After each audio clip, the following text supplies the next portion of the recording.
Good evening. This is CTV News for this Friday, March 20th. I'm Sonia Srivastava. And I'm Patricia Malone. Glad to have you with us tonight.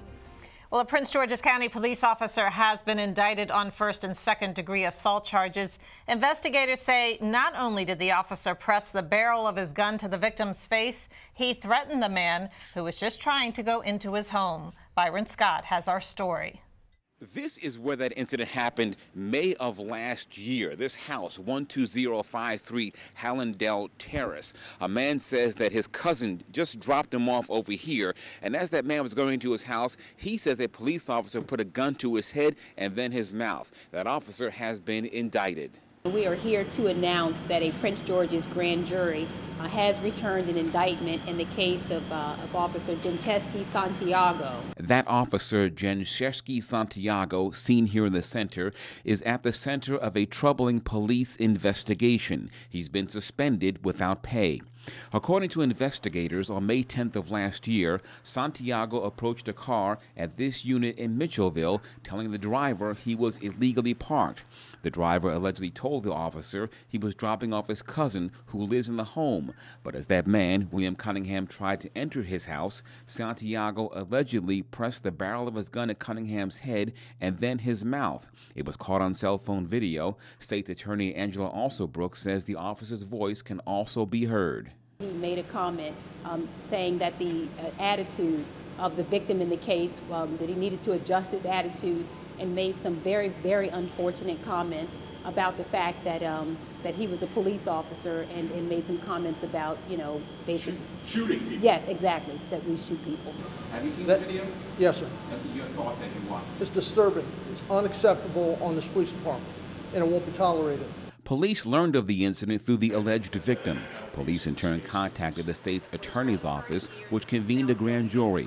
No one answered the door at Cunningham's home today. His neighbors welcomed the news. I'm happy because they think they're above the law just because they're cops. That officer faces arraignment on April 10th. If he's charged and convicted, he could face up to 30 years behind bars. In Mitchellville, Byron Scott, CTV News.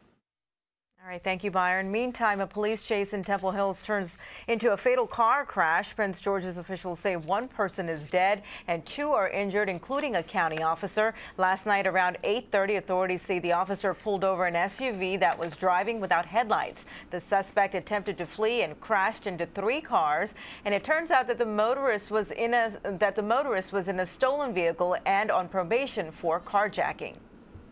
The officer who made the traffic stop approached the vehicle and engaged the driver.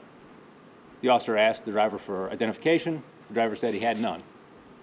At this point, the officer directed the driver to place the vehicle in park, and in-car camera footage captures the driver jerking the steering wheel hard to the left and accelerating away. As the driver accelerates away, he strikes our officer on the officer's right-hand side. The officer does sustain injuries to his shoulder and leg in this collision. Now, the suspect was apprehended a short time after fleeing the scene of the crash. Authorities are investigating a fiery crash that took the life of one person. About 3 a.m., U.S. Park Police responded to a two-vehicle collision on the Baltimore-Washington Parkway near Route 202. Police say the driver of a Lincoln struck a Mustang, causing it to flip over and catch fire. The driver was trapped in the Mustang and died at the scene. The occupants of the Lincoln left before emergency responders arrived. The northbound lanes of the Parkway were closed for many hours. The victim's name has not been released. Police are asking anyone with information to call 202-610-8737. The House of Delegates votes to approve Governor Larry Hogan's $40 billion budget, with several adjustments. Lawmakers restore about $179 million in funding for Medicaid, employee raises, and education funding. Betty Wooler, president of the Maryland State Education Association, says she's pleased with the House action, but adds that's only half the battle.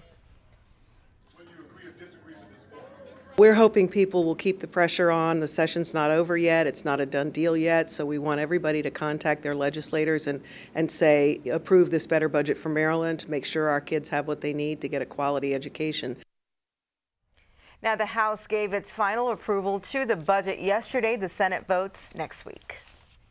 The Maryland Senate unanimously passes legislation to end state-mandated stormwater management fees. Critics, including Governor Hogan, have referred to the charges as a rain tax. Federal stormwater rules mandate cleaning up pollution in the Chesapeake Bay, so Maryland had required counties to institute fees. The bill removes the charge if a county can show it meets the requirements. The measure now goes before the House. Hogan had proposed a repeal of the fees, but the legislation never made it out of committees in either chamber. And you are watching CTV News. I'm Patricia Vallone. And I'm Sonia Shervas.